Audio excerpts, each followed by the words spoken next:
आपका मूलभूत जो प्रश्न है कि आपने लिखा कि अजय सुपुत्र की प्राप्ति का मार्ग बताओ।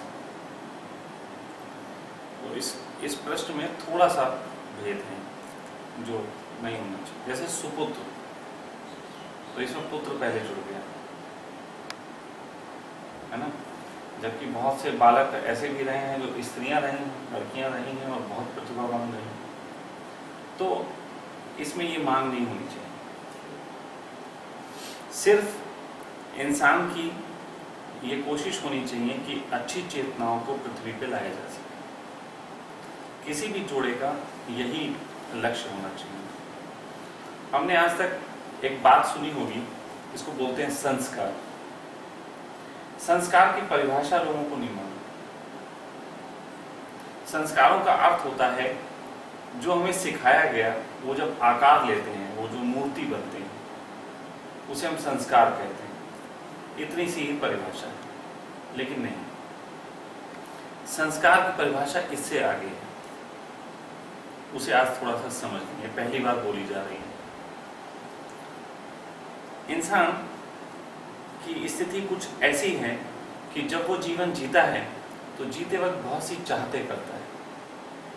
जैसे आपने चाहत की कि मैं दिल्ली आऊं स्वामी जी के पास, और आपने सिर्फ इतनी सी ही चाहत की, तो आपका दिल्ली आना, बस पहुंच लेना, मोक्ष का कारण बन जाएगा कि ऊर्जा वहां पहुंच गई जहां पहुंचना चाहती थी। लेकिन आदमी दिल्ली आते वक्त बीच में प्लान कर लेता है कि उसे देहरादून भी जाना, तो उसकी ऊर्जा देहरादून की तरफ भी निकल गई। फिर देहरादून जाते वक्त और जगह के प्लान कर लेता है। पूरी जिंदगी वो एक प्लान के पूरे होने से पहले दूसरे प्लान में जीता रहता है। ऐसे में ही बीच में मृत्यु हो जाती है।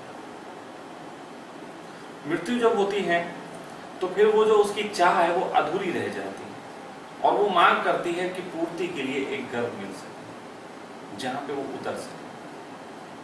और ऐसे में होता यह है कि वो एक गर्भ पाना चाहती है, तो उस गर्भ में अब माँ बाप की इच्छाएं शामिल हो जाती। तो पहले अपनी इच्छा ही थी, अब माँ बाप की इच्छा भी जुड़ी। तो संस्कार का अर्थ होता है उन परिस्थितियों का निर्माण जिसमें एक चेतना के पूर्ण रूप से खिलने के अवसर मिल सके। इसे संस्कार कहते हैं। उन चीजों का आयोजन करना जिससे एक चेतना अपने शुद्धतम स्वरूप में जन्म लेके आगे की ओर यात्रा कर सके और मुक्ति की तरफ। ये कैसे होता है, इसको अगर समझें तो बहुत आसानी से समझाई जा सकती है बात। जब एक कुम्हार एक घड़े का निर्माण करता है, एक वो कुछ पॉट बनाता है, तो पॉट उसके हाथों में नहीं होता डिजाइन, वो डिजाइन उसके मस्तिष्क में होता है। और कुम्हार जो एक्सपर्ट होता है वो ऐसे होता है कि हाथ ऐसे करता रहता है, वो अपने बनाता रहता है, इधर उधर देखता रहता है, और देखते देखते ही फिर वो निर्माण हो जाता है। उसी प्रकार जो स्त्री है, उसके गर्भ के अंदर बालक का निर्माण होता है। इस निर्माण में स्त्री की पूरी मनोदशा बहुत उपयोगी है। स्त्री किस प्रकार से कैसा आचरण करती है, उससे बालक के छोड़ दीजिए उसको बालक के जन्म का कैसा वो बच्चा आगे आएगा, वो स्त्री के विचारों पे डिपेंड करता है। लेकिन इससे पहले एक और चीज है, पुरुष का सहयोग। पुरुष का जो सहयोग है वो तब तक है जब तक गर्भाधान नहीं होता। उसके बाद जो सहयोग है वो थोड़ा दूसरे ढंग से है। लेकिन थोड़ी सी स्थिति सारी समझते चलें। अगर आप एक अच्छे बालक का जन्म चाहते हैं तो आपके गर्भाधान पे भी आपको बहुत ध्यान देने की जरूरत है। मनुष्य की स्थिति ऐसी है, और खासतौर पे पुरुष की, मैंने कई जगह बातों के दौरान इस चीज को कहा है कि इंसान के अंदर, खासतौर पुरुषों में 30 लाख शुक्राणु पर डे निर्माण होते हैं प्रतिदिन। और वो उसके मस्तिष्क पे जैविक दबाव बनाते हैं जन्म लेने का, और उन्हीं के जैविक दबाव के कारण वो किसी स्त्री के अंदर सेक्स की मांग उठाते हैं, अलग अलग स्त्रियों के प्रति वो आकर्षित होते हैं। ये एक सहज मानविक क्रिया है। लेकिन यहां पे धर्म एक और बात कहता है। वो कहता है कि अच्छा बच्चा वो जो कामच है। कामच का अर्थ होता है कामना से पैदा। तो बच्चे तो जो भी होंगे कामना से पैदा होंगे, लेकिन यहां कामना का अर्थ जो है वो थोड़ा सा विपरीत है। मनुष्य जब सेक्स में उतरता है तो उसके लिए वो विचार करता है सेक्स के विचार के बाद ही उसके शरीर में ऐसी प्रतिक्रिया होती है कि वो सेक्स में जा सकता है। तो विचारों के कारण से अगर हम शरीर को तैयार करते हैं तो उसके पीछे जो चेतनाएं जन्म लेने के लिए आतुर होंगी वो वही होंगी जो बहुत विचारों के तल पे या जल्दी जन्म लेने में पड़ेगी। हम 10वां मनाते हैं। 10वां मनाने के पीछे कारण है कि ज्यादातर चेतनाएं 10 दिन के अंदर जन्म ले लेती हैं, साधारण चेतनाएं। उससे जो श्रेष्ठ होती हैं, उससे जो थोड़ी बेहतर होती हैं, वो 13 दिन के अंदर जन्म ले लेती हैं, इसलिए 13वीं भी मनाते हैं। फिर 40वां मनाया जाता है कि उससे भी जो श्रेष्ठ चेतनाएं हैं वो 40 दिन के अंदर गर्भ ले लेंगे। लेकिन 40 दिन के बाद जो गर्भ लेती हैं वो श्रेष्ठ ही चेतनाएं होती हैं, इसलिए 40 दिन के बाद हम फिर कुछ और नहीं मनाते। 40 दिन अगर गुजार दिए किसी ने और जन्म लेने की जल्दी नहीं की, इसका मतलब वो चेतना सजग मृत्यु को उपलब्ध हुई थी, जागी जागी मृत्यु को उपलब्ध हुई थी, और उसे एक अच्छे गर्भ भी चाहिए था। लेकिन अच्छे गर्भ के लिए वो प्रतीक्षा करती है कि कहां कामना रहित संभोग हो सके, कामना रहित। और कामना रहित संभोग साधारणता मुश्किल है। तो इसके लिए एक बहुत अच्छा समय बताया गया है, और वो समय है अमावस्या। अमावस्या वैसे लोग बुरा समझते हैं, लेकिन अमावस्या बुरी नहीं होती। अमावस्या वाले दिन किसी भी पुरुष का चित्त बहुत शांत होता है, और पूर्णिमा वाले दिन बहुत उत्तेजित। सबसे ज्यादा दुनिया में पागल लोग जो हैं पूर्णिमा वाले दिन उत्तेजित होते हैं। वो चांद का कुछ लेना देना है पानी के घटने बढ़ने से। लेकिन सबसे अच्छा दिन माना जाता है अमावस्या, और अमावस्या में भी रात्रि तीसरे पहर के बाद। तो इसको समझें, रात्रि तीसरे पहर के बाद जो पुरुष होता है उसके अंदर सुबह के समय 3 से 5 के बीच बिना विचार के ही आकर्षण होता है शरीर। वो बिना कामना के शरीर तैयार होता है, उसके अंदर कामना नहीं होती और शरीर तैयार होता है। तो उस समय शुभ चेतनाएं जन्म लेने के लिए समय का चुनाव करती है। तो ये बहुत समझदारी के साथ जो लोग अपने बच्चों को जन्म देना चाहते हैं, और पहले इस चरण का पालन करें।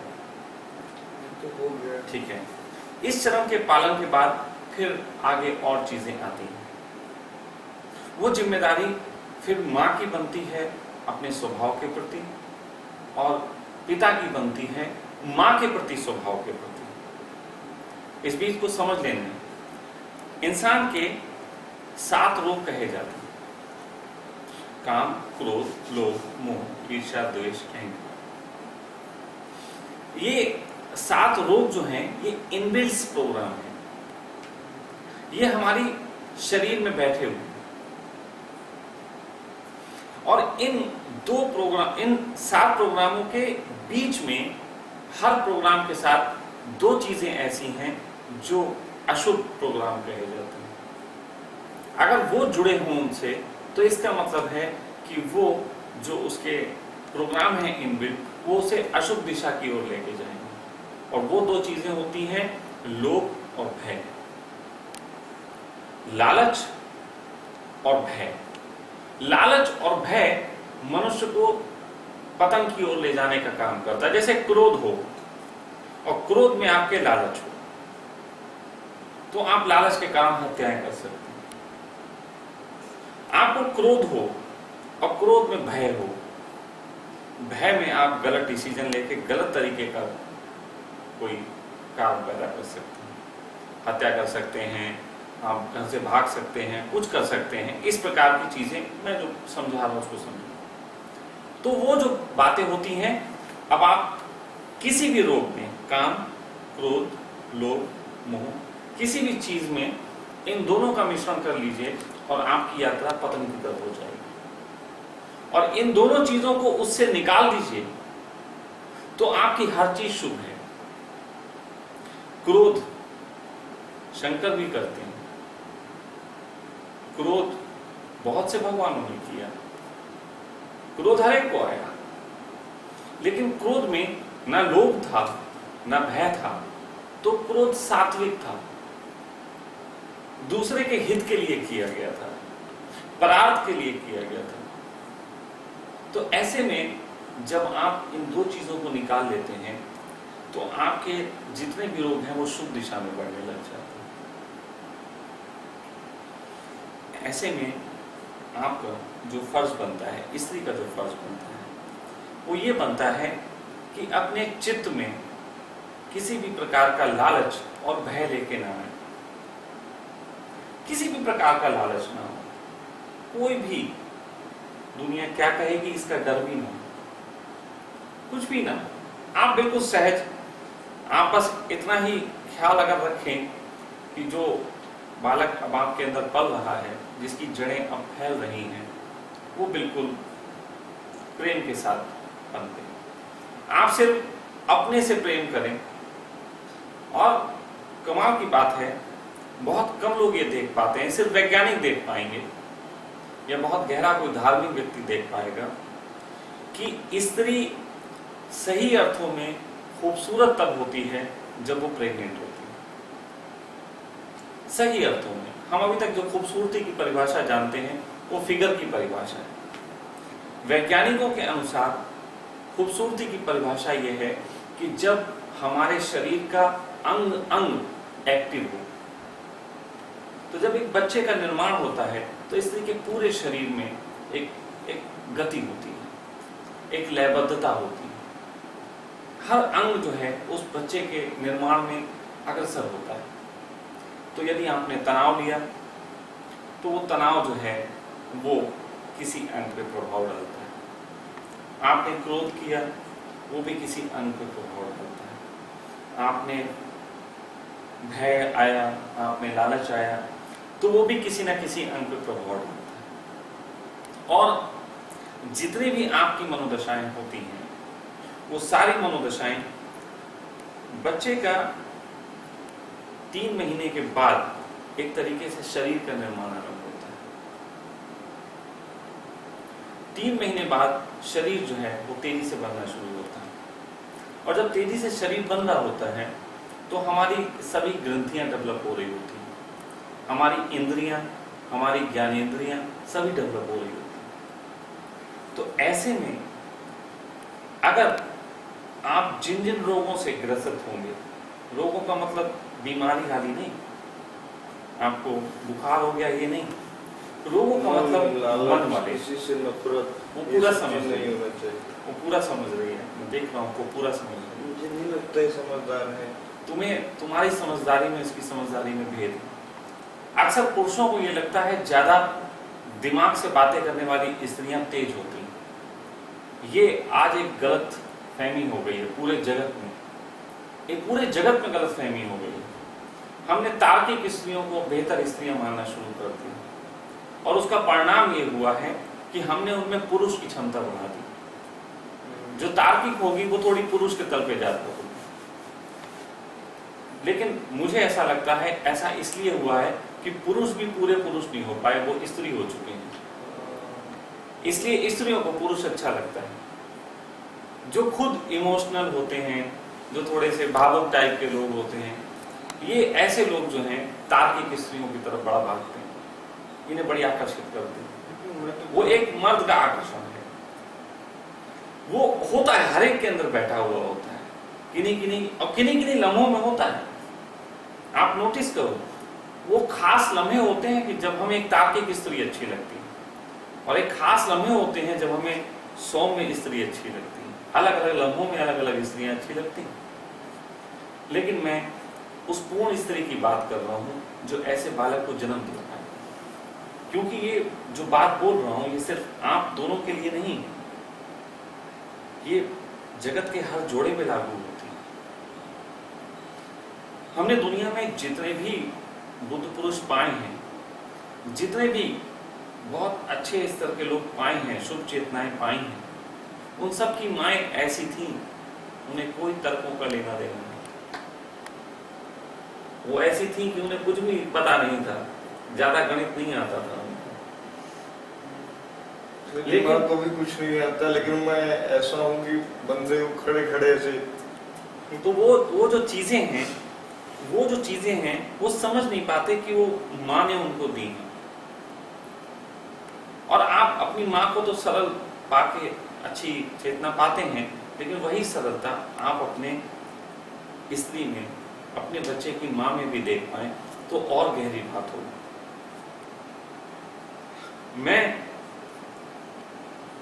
मैं हमेशा से बच्चों के पक्ष में नहीं रहा। कई बार लोगों ने कहा, ऐसी स्त्रियां भी मिली जो कहती थी कि हम चाहते हैं कि आपसे मुझे एक बालक मिले, लेकिन मैं कहता था तुम इतनी तार्किक हो, इतना सब हो, और तुम्हारी ये मांग ही लगती है कि तुम उस योग्य नहीं हो कि उसको जन्म दे। डेविड रॉकफेलर बनना तो तुम उसको कहीं ना कहीं कुंठित कर दो, तुम्हारा ये तर्क, तुम्हारी ये सोच उसको कुंठित कर देगी। जरूरत तो शांत होने की है। मैं तो कहूं अगर स्त्री 14-15 घंटे सो ले रोज तो वो ज्यादा अच्छी है। सोने के साथ बहुत सी चीजें होती हैं, लेकिन सोने को हमने बड़ा गलत माना हुआ। जब एक इंसान सोता है तो वो बहुत रिफ्रेश फील करता है। बालक तेजी से बढ़ रहा होता है, इसलिए बालक 22 घंटे सोता है, मां के पेट में तो 24 घंटे सोता है।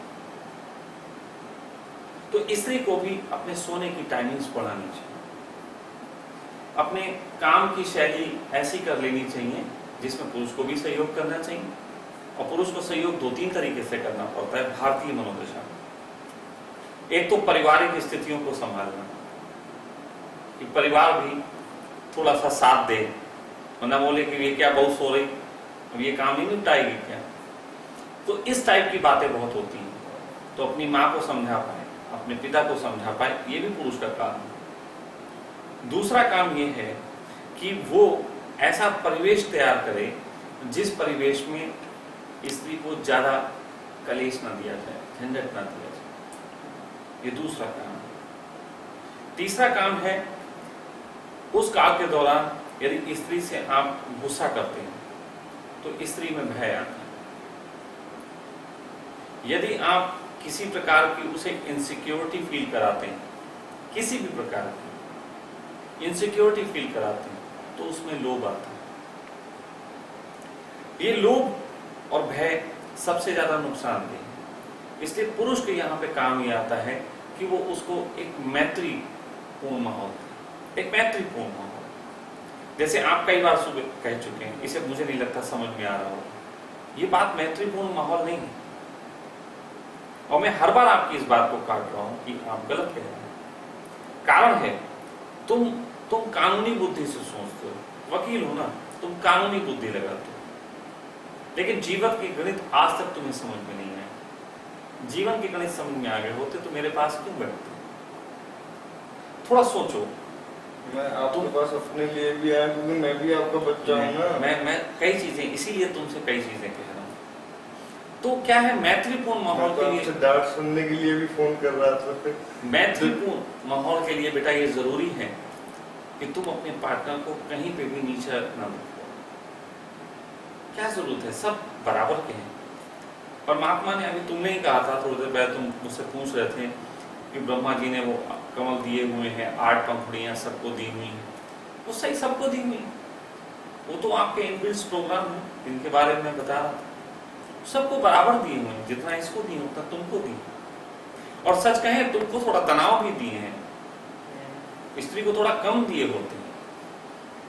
तो इसलिए स्त्री कहीं ना कहीं एक कदम तो हमेशा आगे होती है पुरुष से, हमेशा। अगर कोई कहे कि मैं बुद्ध पुरुष हूं, तो वो उसकी मां के कारण उसका बहुत कुछ होगा, तो मां उससे एक कदम आगे हुई।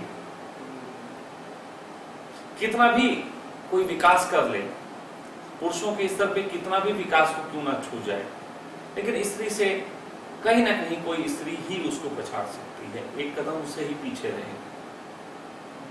तो इसलिए स्त्री की गरिमा तो हमेशा है, और वो मानने के साथ साथ व्यवहार में भी आनी चाहिए। मानने के साथ साथ वो व्यवहार में भी आना जरूरी है। आप स्त्री के साथ हैं, अगर स्त्री की गरिमा का आप भान नहीं कर सकते तो गड़बड़ है। हाँ, मैं ये भी नहीं कह रहा हूं कि हर जगह गरिमा का भान इतना करो कि वो बेहोश हो जाए। उस बात के लिए कहीं पे अब होता क्या है, आप पति हो, आपसे नहीं समझ सकती कई चीजों को आपकी वो कहेगी कि आप पति होने के कारण हैं।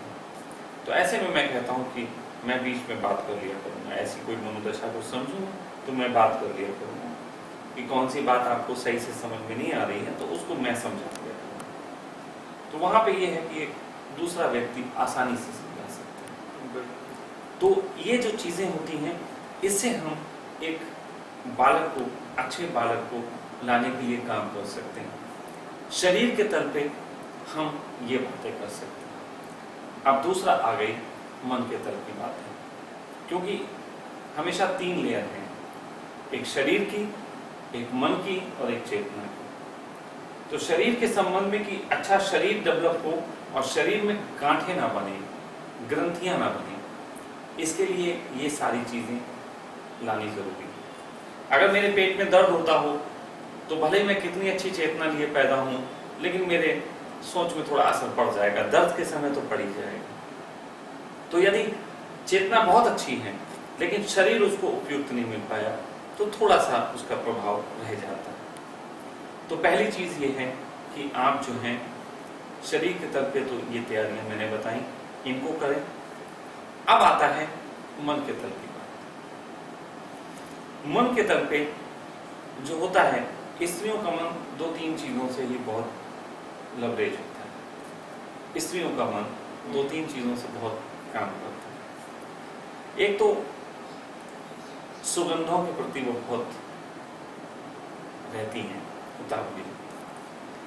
वस्त्रों और उनके कलर्स जो होते हैं उनके प्रति भी उनके अंदर एक उतावलापन होता है। वस्त्रों को लेके, गहनों को लेके स्त्रियों के अंदर एक थोड़ा सा होता है। तीसरी चीज जो होती है, जो कि इस जगत में भारतीय मनोदशा में कम से कम नहीं मिलती, वो है स्वतंत्रता। स्वतंत्रता बहुत लंबी चौड़ी नहीं, स्वतंत्रता छोटी सी, कहीं घूमें, थोड़ा पार्क में मैत्रीपूर्ण माहौल में बैठे। तो क्या करना चाहिए, भोजन स्त्री की रुचि के अनुसार होना चाहिए। भोजन स्त्री की रुचि के अनुसार होना चाहिए, जैसा स्त्री चाहती है, जो उसके स्वाद ग्रंथियां बोल रही हैं। अगर थोपोगे नहीं तो अंदर से खुद आता है, खट्टा खाना है, चटपटा खाना है, तो उसके स्वाद अनुरूप भोजन का निर्माण। वो भले ही खुद बनाएगी लेकिन अपने स्वाद के अनुसार जो तुमको अच्छा लगे वो खाना चाहिए। बिल्कुल किसी की चिंता ना करो, तुम अपना बोलो कि हमको ये पसंद है और उनको ये खाना है, तो वो खाओ। कपड़े शरीर को चुभने वाले ना हो और जो तुमको अच्छे लगे वो पहनो। कपड़े बहुत प्रभाव डालते हैं, बहुत ज्यादा। वो ऐसा प्रभाव डालते हैं, जैसे मैं एक जगह कह रहा था कि स्त्री एक तरीके से परमात्मा का दिया हुआ सबसे खूबसूरत उपहार है, लेकिन ये पैकिंग में अच्छा लगता है। और पैकिंग के बाहर ये सिर्फ 2 लोगों का अधिकार है जानने का पहला जिसने जन्म दिया, जो लाया, वो तो माँ बाप है। तो माँ बाप को स्त्री का शरीर देखने का भी अधिकार है, क्योंकि वो एक लाए हैं जगत में। उसके अलावा उसको है जिसको ये गिफ्ट दिया जा रहा, वो पति आ जाता है। बाकी स्त्री एक खूबसूरत उपहार है, और ये उपहार और अच्छे पैकेट में हो और अच्छे पैकिंग में हो तो ये और अच्छा लगता है। इससे जो है स्त्रियों का मन क्योंकि बंध गया है। अगर आप कहीं ऐसी जगह पे होते जहां पे आपको पूर्ण स्वतंत्रता होती सामाजिक परिवेश की, तो मैं कहता कि स्त्री बिना वस्त्रों के भी रहे पूरे वक्त तो बहुत अच्छा। लेकिन वैसा परिवेश है नहीं, तो हम उसकी वो बात नहीं करते। हर परिवेश की अपनी एक खूबी होती है। अगर आप किसी ऐसे मुल्क में चले जाओ जहां न्यूड क्लब्स हों और उनमें जाने वाले लोग हों, तो उनको न्यूडिटी के प्रति जो है एक मन उनका लगा हुआ है, वो उनको एक अच्छा लगता है, तो वहां उसको कहा जा सकता है।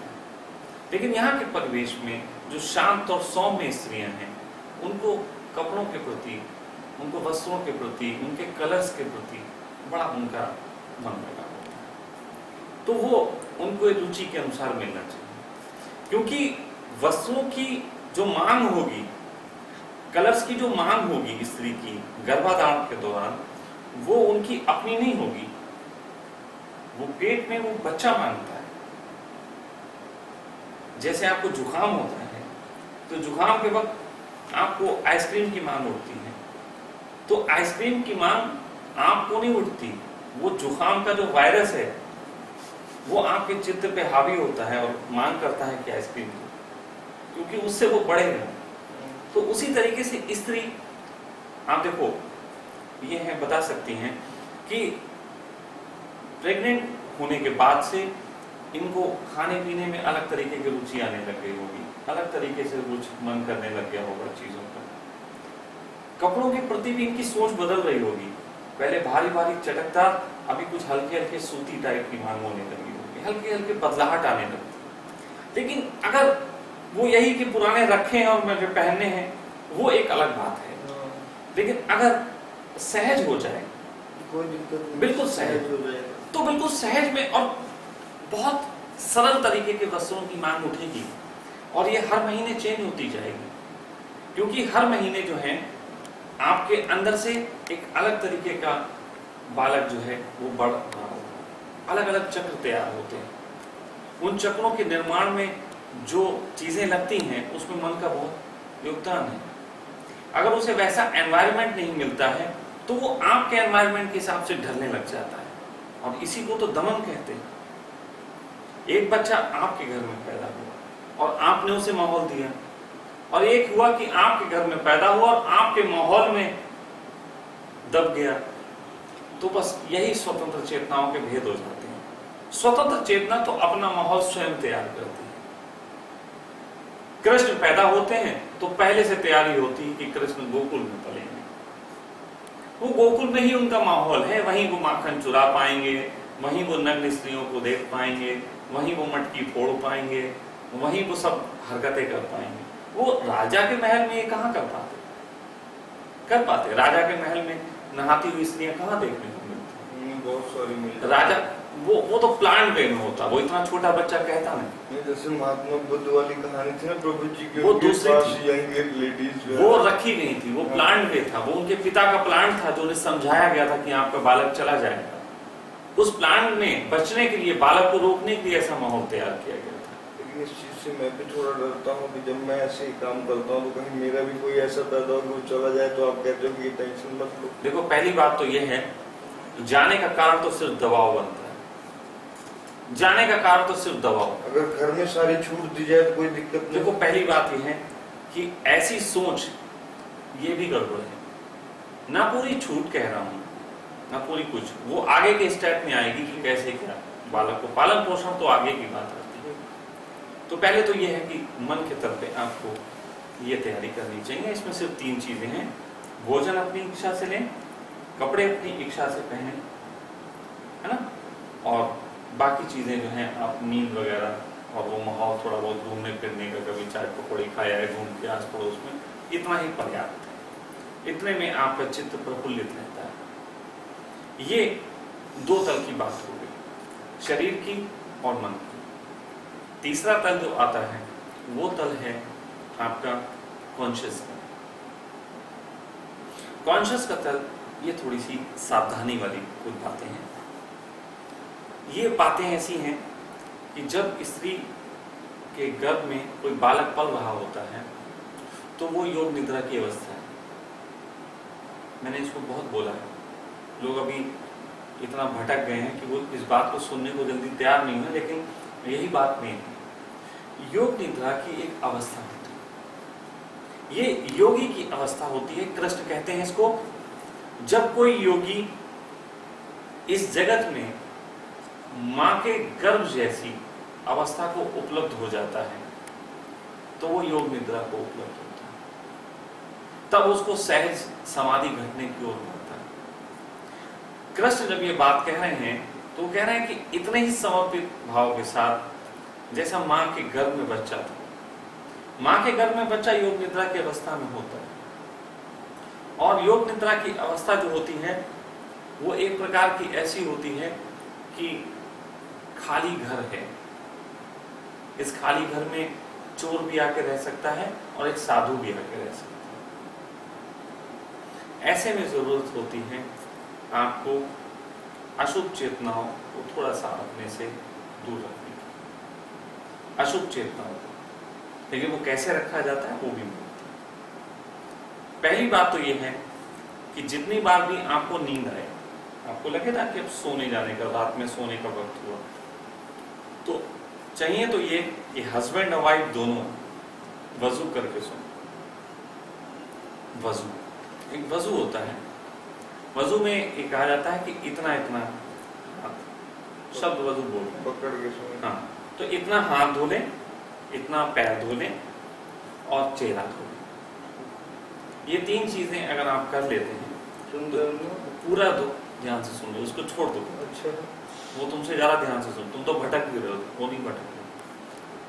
तो तीन चीजें, चेहरा, पैर और हाथ, अगर ये आप धोते हैं तो इससे बहुत हद तक आप जो है अब एक स्थिति में सोते हैं। आपने अपनी जिन जगहों से चेतनाएं प्रवेश करती हैं, आपके विचारों में गड़बड़े लाती हैं, उन पे आपने रोक लिया। दूसरी चीज ये है, वो मैं इसको बताऊंगा नहीं क्योंकि अलग अलग तरीके से किया जाता है, वो मैं आपको अलग से बताऊंगा, तो इस चीज को साइड में रख देते हैं। तो दूसरी चीज, वो एक माहौल तैयार करने के लिए जरूरी होता है कि उसका बीच बीच में प्रयोग होना चाहिए, जिस प्रयोग से अशुभ चेतनाएं थोड़ी सी दूर रहती है। आपके कमरे में सामान कम से कम होना चाहिए सोते हुए। आप बेडरूम है तो बस बेड होना चाहिए। आप हमारे देखो कितना कम सामान है, बिल्कुल चुनिंदा सामान रखते हैं इसे, और सब ऐसे रखते हैं कि हटा के पूरा खाली कर लें। तो इसी तरीके से चुनिंदा सामान, सोना है तो बस बेड होना चाहिए, एक छोटी सी टेबल हो जिसमें पानी नहीं रख सके, इतना सा सिर्फ चीज, तो इतना पर्याप्त है। इतने में आप बहुत हद तक इन चीजों को बचा लेंगे। तो बीच में एक बात मैंने नहीं कही, वो मैं आपको अलग से बताऊंगा। तो वो जो चीज है आपके लिए सही होगी। तो ये तो पूरी हो गई बच्चे के गर्भ में रहते रहते तैयारी। बीच बीच में आपकी मनोस्थितियां जो डामाडोल होती हैं, तो आप मुझसे बात करेंगे, मैं आपको बीच बीच में उसके संबंध में एडवाइस दूंगा। ठीक है, आप भी बात कर सकते हो। कभी आपको लगे आज मुझे गुस्सा आ रहा है और मुझे चिड़चिड़ापन हो रहा है, कुछ कोई भी बात लगे, है ना, भय लगे, लोभ आए, तो इनसे कहना स्वामी जी को फोन लगा दो, मैं थोड़ा बात करूँ। आप ये इनसे समझने की बजाय आप मुझसे समझना, क्योंकि इनके समझाने में मेरे समझाने में बहुत अंतर है। तो वो मैं चीजें उसी वक्त रिपेयर कर दूंगा, है ना। एक जो चीजें थोड़ी सी टूट रही है उनको रिपेयर कर दूंगा, लेकिन ये नहीं कि अपने आप ही बहुत दिनों तक सोचते रहो, फिर वो मुझसे फोन करके कहो स्वामी जी 15 दिन से ऐसे ही माहौल है और मैं सोच रही हूँ फोन करो। 15 दिन मत लगाना। कोई बात लगे तो बच्चे की तरह, जैसे छोटा सा बच्चा अपने बाप को याद करता है, आप मुझे ऐसे ही याद करें। आप जब भी आपको ऐसा लगे कि कोई बात है, सहजता से बिल्कुल स्वामी जी आपसे बात करो, किसी टाइम करो, मैं इस चीज के लिए 24 घंटे तैयार हूँ। आपको रात में भी कभी ऐसी चीज लगे तो आप मुझे रात में 12 बजे, 1 बजे, 2 बजे भी फोन कर लो, मुझे कोई आपत्ति नहीं, मैं 24 घंटे तैयार हूँ, ऐसी स्थिति होती है। तो ये जो है, ये तो तैयारी आपकी होगी। अब एक तैयारी होती है उसको दुनिया में लाने की। उसके लिए आजकल ज्यादातर नर्सिंग होम्स और इन सब चीजों का लोग सहारा लेते हैं। देखो, डॉक्टरों को एक अलग सी बीमारी हो गई है जो मुझे लगता है, उसके लिए कह देना चाहता हूँ, बहुत से डॉक्टर भी सुन रहे होंगे तो उनको भी समझ आएगी। डॉक्टर लेडी को देखते हैं और कहते हैं इसको बेड रेस्ट की जरूरत है। ये उनकी एक चालाकी है। जब आप टोटली बेड रेस्ट पे आओगे तो उससे शरीर की, आपकी अंदर की मांसपेशियां जाम हो जाती हैं और फिर आपको बच्चे को जन्म देने के लिए ऑपरेशन का सहारा लेना पड़ता है। और ऑपरेशन का सहारा ऐसे ही है जैसे जबरदस्ती का प्रयास। इससे डॉक्टरों को तो फायदा होता है। तुम्हें कह रही थी ना, मैं लाई हूँ क्या वो जो मैंने चेक कराया था? चलो वो अभी सुन लो पहले, इस सब बातों को बीच में मत लाओ। मैंने इसलिए कहा तुम सुन कम रहे हो और तुम्हारा दिमाग और जगह ज्यादा चल रहा है, तो उसको ना चल के सुनो। तो डॉक्टर्स जो हैं उनका वो कहना नहीं मानना चाहिए कि बिल्कुल बेड रेस्ट, मैं बेड रेस्ट बता रहा हूँ, वो काम के साथ बता रहा हूँ। आप अपने अपने काम खुद करना चाहिए। पानी खुद उठा लिया, अपने काम जो कर सकते हैं खुद करने चाहिए। उसमें ये नहीं है कि स्वामी जी ने सरलता दी तो उसको मक्कारी में उपयोग न करके अपने काम अगर खुद करती रहे स्त्री, थोड़ा बहुत हाथ पांव चलाती रहे, अपने कमरे को खुद साफ कर ले, झाड़ू मार के, सब इतने काम से भी स्त्री ऐसी रहती है कि नॉर्मल डिलीवरी हो सकती। इसमें बिल्कुल आसानी से डिलीवरी हो सकती है। परमात्मा की व्यवस्था बहुत अनूठी है। मेरी 2 बेटियां हैं और दोनों बेटियां नॉर्मल डिलीवरी घर में, और बड़ी बेटी को मैं कह सकता हूँ वो अद्भुत है, उसका जन्म ही कुछ इस तरीके की हुआ। तो ये जो कारण है, सबसे पहला तो अगर आप काम करते रहें तो जिस समय वो स्वयं जन्म लेना चाहेगा वो लेगा बालक। उस बालक को बाहर के नक्षत्र खुद पता है, उसे कोई पंडित से पूछने की जरूरत नहीं, उसके उपयुक्त समय में ही वो आ जाएगा। दूसरा होना ये चाहिए, अगर नर्सिंग होम्स भी जाना पड़े या कहीं भी जाना पड़े तो डॉक्टरों से थोड़ा एक्सक्यूज करके कि जिस समय बच्चा आता है बाहर की तरफ तब रोशनी कम से कम होनी चाहिए, रोशनी कम से कम होनी चाहिए। एक इंद्री सबसे ज्यादा प्रभावशाली है मनुष्य के शरीर में और वो है आंखें। आजकल बच्चे सब तेज रोशनियों में पैदा होते हैं, इसके कारण उनकी 40% आंखों की रोशनी उसी वक्त खत्म हो जाती है, क्योंकि जो 9 महीने अंधकार में रहा हो वो एकदम निकलते ही प्रकाश देखे तो चौंधिया जाता है। और आंख ऐसी इंद्री है जो पहले दिन से उतनी बड़ी होती है जितनी मरते वक्त तक होती है, उसमें कोई चेंजेस नहीं आते। आंखें बच्चे की वो 90 साल का हो जाएगा तब भी उतनी बड़ी रहेगी।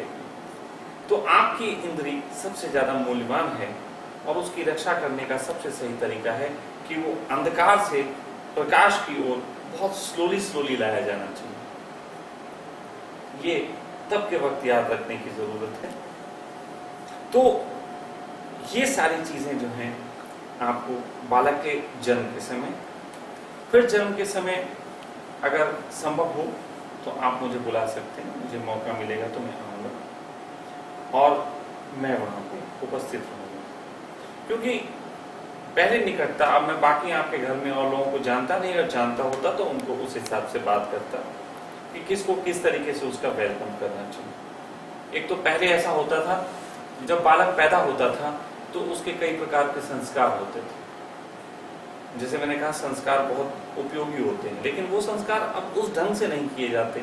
अब तो बस कॉपी पेस्ट रह गया, अब तो उसकी आत्मा खो गई। तो पहले बालक जब पैदा होता था तो एक ब्राह्मण जो है वो बालक की जुबान पे ओम लिखता था, जिस तरीके के हिंदू धर्म का कल्चर था। लेकिन वो ओम लिखना कंसेप्ट नहीं है। ओम का अर्थ है कि पहले के लोग ओम के भाव के साथ बहुत गहरे में जुड़े होते थे। उनके लिए ओम का उच्चारण ही शुद्धतम अवस्था में होना चाहिए। मन की मकारियों के साथ तो ओम बोलना भी नहीं चाहिए। तो इस भावदशा को उपलब्ध लोग आज तो है नहीं। तो आज के लोग जो हैं वो तो बस वो ओम लाओ जल्दी लाओ, वो शहद लाओ कर दे, लेकिन वो बात नहीं होती। कहने का सिर्फ इतना अर्थ है कि ओम के उच्चारण का भी लेना देना इस बात से है कि वहां उपस्थित लोगों की मनोदशा को कोई एक व्यक्ति भी अगर गरिमावान है तो वो थोड़ा सा अच्छा कर सके। ग्रह नक्षत्र की स्थिति तो होती ही होती है, साथ साथ वहां उपस्थित लोगों की भी एक स्थिति होती है जो बालक के अंदर बहुत गहरा प्रभाव डालती है उसी वक्त। ये तो हो गई उसके जन्म की बात। फिर इससे आगे के छोटे कई संस्कार होते हैं। उन संस्कारों के प्रभाव है जिसमें एक संस्कार होता है आपका मुंडन संस्कार। लोग मुंडन संस्कारों को समझ नहीं पाते, लोग इसको बोलेंगे ढोंग। लेकिन आप थोड़ा बताऊं आपको, कभी बाल मुंडवाए हैं? मैं ब्राह्मण हूँ। तो जब बाल वो नहीं, मैं वैसे कह रहा हूँ, कभी जवानी में भी देखो बाल मुंडवा के तो पता लगता है कि सर में एक बहुत तेजी सी कुछ गति होने लगती है। बालों के इससे जो है ऊर्जा निकलती है, वो ऊर्जा जो है उसके छोर पे ज्यादा होती है। स्त्रियां जो शांत होती हैं उनके शांत होने के पीछे बहुत बड़ा कारण उनके लंबे बाल होना है कि वो ऊर्जा जो निकलती है वो दूरी तक जाके और वो बह जाती है, सर पे भारीपन नहीं करती। लेकिन जो आदमी बाल बनवा देता है, गंजा होता है, तो गंजे में वो ऊर्जा निकलती है वो सर के आसपास ही बहुत रहती है, इससे एक तनाव रहता है। लेकिन बच्चे के अंदर जो मुंडन संस्कार होता है उसमें भी हम तनाव देते हैं, इसलिए क्योंकि उसकी ऊर्जा मस्तिष्क की तरफ बहना शुरू हो जाए। फिर समझो, जवानी में कोई अगर मुंडन कराएगा और वो सब, तो उसके लिए तनाव का कारण है। लंबे बाल तब फायदेमंद हैं, लेकिन अगर बालक को बचपन से ही उसके बाल वैसे ही छोड़ दिए जाएं और बनाए ना जाएं तो उसकी ऊर्जा मस्तिष्क की तरफ बहने में सहयोग नहीं करती। जैसे उसकी इंद्रियां होती हैं, आप छोटे से बच्चे को देखोगे तो पाओगे छोटा सा बच्चा हर चीज को पकड़ के खेलता है उसके साथ। वो हाथों की इंद्रियां एक्टिव करता है, आंखों और नाक की इंद्रियां एक्टिव करता है। वो झुनझुना बनाओ तो कान उसके उचकते हैं उस तरफ। तो जितनी भी इंद्रियां हैं वो उन सबको एक्टिव करता है। लेकिन धर्म का पूरा लेना देना इंद्रियों के साथ साथ छठी इंद्रिय है। छठी इंद्रिय वो जो आपकी कॉन्शियस है, और कॉन्शियस जो है उसका सबसे ज्यादा लेना देना सर से है, क्योंकि उसके माध्यम से ही वो सब शरीर को कंट्रोल करती है। तो यदि बालक का मुंडन संस्कार ना हो अच्छे ढंग से, वो भी जल्दबाजी में नहीं होता है, वो भी बहुत सौम्य तरीके से है, तो वो जो संस्कार जब होता है उससे बालक की ऊर्जा उस ओर एक्टिव होती है, उसको सर का भी भान होना शुरू होता है, उसको याद आनी शुरू होती है कि शरीर में कोई और भी चीज है जो बहुत इंपॉर्टेंट है। तो इस तरीके से यहाँ के संस्कार तक बालक का इस तरीके से पालन पोषण होना चाहिए। जितनी भी चीजें मैंने बताई उनको आप बार बार सुन के भी समझ सकते हो। उसके बाद की बात फिर आगे करेंगे, कैसी शिक्षा, कैसा क्या, तो इतनी लंबी अभी जरूरत नहीं है, वरना मैं कहने को तो उसके बुढ़ापे तक सब बता दूं। लेकिन जरूरत इस बात की है कि अभी तो हम उसको लाएं जगत में।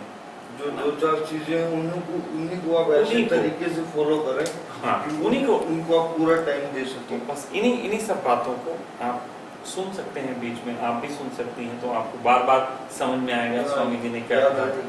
तो वो जो चीजें हैं आपको ज्यादा फॉलो करें। तो अभी इस विषय पे मुझे इतना कहना था। अब आपका कोई प्रश्न उठे आपका, तो आप मुझसे बात कर सकते हैं, कुछ भी कहना। पूछो।